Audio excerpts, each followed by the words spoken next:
Hi. Let's go. Hi. Siddhant, you have been my friend since I think since 2016, so it's been 9 years. 2016 we passed No, out. so 10 years now, almost. 2013. 13. Yeah. You joined in 8th. Yeah. So 12 years. Yeah. 3 years of acquaintance and then a long gap of friendship. And now I think a year of good friendship. That's all. A year been 6-7 months, yeah. Quite a journey. But You call this a journey? because it's like I know you, but I don't know you. Okay. Aisa. But one thing I know for sure is your entrepreneurial spirit that you've been having since you were what, like 10, 13? Yeah, 10. And I remember you used to make chocolates Mm-hmm. in Gurukulam. I used to die for them. Literally, एक बार ऐसा हुआ था, अम्मा ने सबको बांटे थे. पायल तभी खाती नहीं थी मीठा, and she gave it to me. I was like, okay, I have 5 and 5, 10 chocolates now, and that was pure gold for me. So, if you're talking about my entrepreneurial... No, wait. I am not talking. Okay, you're not talking about it. The chocolates? No, not the chocolates. Then... So basically, what I'm trying to say is you've always had this with your mom. Yeah. That you have... With dad as well. Acha. Yeah. What did you make with? I used to be a little rascal at that point. You still are. Yeah. And my dad, we would have these competitions and then he would test me. He would say that, Siddhant, okay, you want a new laptop? Create these 3 things. Or Siddhant, you want a trip somewhere, that then do such this. Such a good way of... Yeah. And then, he would just do it. He would just commit in a very jokingly manner. And then me being me and mum being mum and my dad being dad, he would end up denying whatever he had promised. After I completed it. Oh shit. And then I would just be a small little about it. And then he would melt and do what he had to do, because I used to always catch him on his own words, because my father, the great Rishi Prabhakar, teaches 100% being responsible, etc., etc. So then I was like, you're not sticking up to your own words. And then it's not like a childish play. In fact, it was a very childish play and fun. So I remember this happened in 2011, where he had challenged me that you create. So I was into painting at that point, and there was Raj Dalvi in the Gurukul. Yeah, he was the computer teacher, so he used to teach me to paint, and I had just started oil painting. Although there were much better students who would paint better than me, but Papa being my father, I could challenge him and play around. So he had said कि इसका तुम कुछ product बनाओ. So with the paintings, then with mom's help, I had created these trays, and then I sold those trays at Maralwadi Ashram. Oh, जहाँ हम fair करते थे, where we used to put up stalls and all. You were there? I was there. Maybe long ago, not when 8th standard में. No, this was in 6th. Yeah, this was in 6th before you were there. I remember 8th standard you being... So this was how I think my entrepreneurial side, which I developed by observation, keen observation. But you continued it with your mom. I've only seen you with your mom making... No, so the start of it is that, I mean, you'll have to go way back, even before my parents were married. Our family in Aurangabad is a quite known family in that area, and my grandfather on my mother's side was, I think, collector land acquisitions in Aurangabad at the Maharashtra government. Although it was not that fancy of a lifestyle for my mother, it was always that everything was available. So my mum had, I think, one of the first bikes at that point in Aurangabad. Like, the family had one of the first bikes. And then my mum, she was very creative. So I still remember in our Aurangabad house, we still have those tiles kept, where she used to design tiles for big tile manufacturing companies. Oh, wow. Yeah, and this was in 96, 97. And she would always tell me stories about making soft toys, and she would sell the soft toys over summer.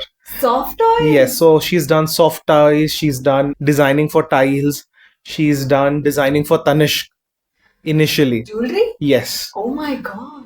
So very creative. And then when mom and dad, they got married, even in Maralwadi Ashram, in the house that we have, the Guru Kutir, all the furniture was designed by her. So I remember I have a vague memory of the furniture that we had, and at that point there was oil paint, that had just come in. So there were these cartoon furniture that she had made for me. With the bed was like a car bed, Ferrari bed. And What? yeah, Oh like my god! I don't know mom this had at all. created a Ferrari bed, and then वो height नापने के लिए रहता ना giraffe का वो, हाँ, so हाँ, that हाँ. she had created. And then there were mirrors with cartoons on them, parrots and various animals. So creative. So this was in Mahalwadi. And then we moved, and even the house in Bangalore, there also all the furniture mummy had got done. And Papa would always motivate her for all of these creative things. And then when we moved to Pondi, mum started a company called Leonardo Maya, which was named by dad. So Leonardo as in Leonardo da Vinci, and Maya is my mother's pet name at home. Yeah. So her official name is Arundhati, but Mahir में मतलब Oh. Mummy के घर पे they would call her Maya. So Leonardo Maya, meaning, like you have Leonardo da Vinci, she's Leonardo Maya. And it was called Leonardo Maya Creations, which my parents started, I think, around 2000, between 2004 and 2006. Mum used to export candles Yeah, and I remember handicrafts, candles. soaps, agarbattis, cones in Pondi. And one of the reasons why we moved to Pondi, and the reasons why I still love Pondi a lot, is that there is a lot of creative energy there. So, it's not like you're going there just for a vacation or just to Yeah. chill. There's lots of creativity, and all of that is the creation of the mother and Sri Aurobindo, Yeah. where they believed in karma yoga in a way where you do work and your karma gets neutralized and you're working towards increasing the collective consciousness of people. So in Pondi, you have agarbatti factories, you have textile factories, you have paper factories, you have candles, you have rasgulla shops, you have everything. Just think of it. You have everything in Pondi. So mom and dad were very much inspired by that model, and Auroville as well. So being there, in fact, one of the reasons why we shifted to Pondi, I mean, 3, 4 reasons. The first reason was that we wanted to have a nice quality family time away from the hustle bustle of the ashram and whatever was going on in Bangalore. The second reason was that my father wanted me to learn French. And Pondi was a colony of the French. There's still a lot of French architecture there. The streets are still written in French, not in English. Oh. So my dad wanted me to learn French, and while being there, my mom, being the creative person, she started this unit. And at the peak, I remember there were 30 employees under her. Oh. Yeah. But then you guys shifted to Gurukulam. Yeah, we shifted back to Pune. So you did shift the whole unit also to No, not not really. the whole, but I remember your mom making candles. We had downsized a lot in Pondi when we shifted to Pune, but there was always a house and a unit that we had maintained in Pondi till about the lockdown. Oh. Yeah, and then during the lockdown, we just said let's let it go. Restart करना है तो कभी भी restart कर सकते हैं. So there were about 3, 4 employees at that point. So we had to let them go. And in fact, whatever furniture we had in the house has been given away to friends and family in Pondi. So every time I go, oh, this AC was in our house, this cupboard was in our house. So that's there with some friends. But yeah, Pondi, I have very good memories. And why I brought it up was I would go to the factory and I would learn whatever they're doing. So if it's, I know how to produce candles, I know how to make soaps, I know how to make agarbattis, I know how to make juice syrups, I know A to Z, like how you dry the flowers, how do you decorate the candles with the flowers, what all you do. I know everything A to Z, maybe just a little bit of brushing here and there needed. Yeah. But I've grown up doing all of that because I would come back from school, let's say 2:33, have a quick snack and just go to the factory and see what people are doing. And they were like family. Even today, if I go and call them up, they would receive me with the same love. Oh.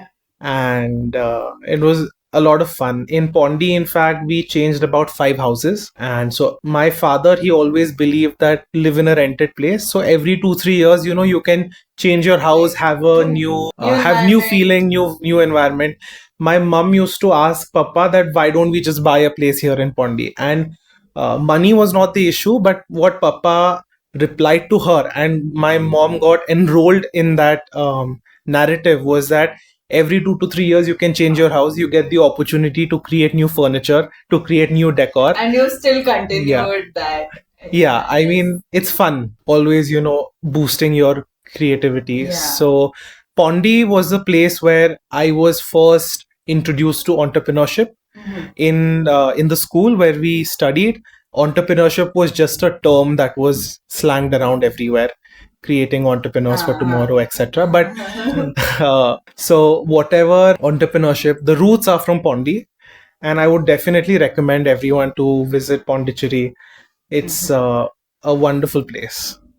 Okay. And you have continued so much of what your father, your mother, and even not just the practice of renting houses and creativity and all that, but in fact also the entrepreneurial spirit that you have. I still see you doing so much. So, what's coming up next? We have a foundation called Rishi Prabhakar International Foundation. Okay. I plan to restart its activities maybe in 2 to 3 months with Okay. magazines, blogs, maybe some courses coming along.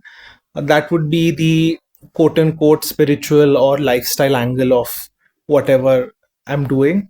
And then I'm going to start off with the FMCG part that my mom inspired me, and she was running it. So I would continue that in whatever ways possible. But I'm taking things slow, letting things happen naturally. I'm sort of a believer that things will happen when they have to. Okay. So just going with the flow. But I am comfortable with FMCG, with handicrafts, with spiritual stuff. So these are my areas of comfort. And I keep sending messages to the universe that if there's something more that I need to explore, let me do that. Yeah. I was thinking of drop shipping as well to research. I haven't yet gotten to the point where I can research more into it, but I should. And so that's where I am right now. I'm also finishing my degree, my master's degree in international security and political science. So that's going on side by side and just going about like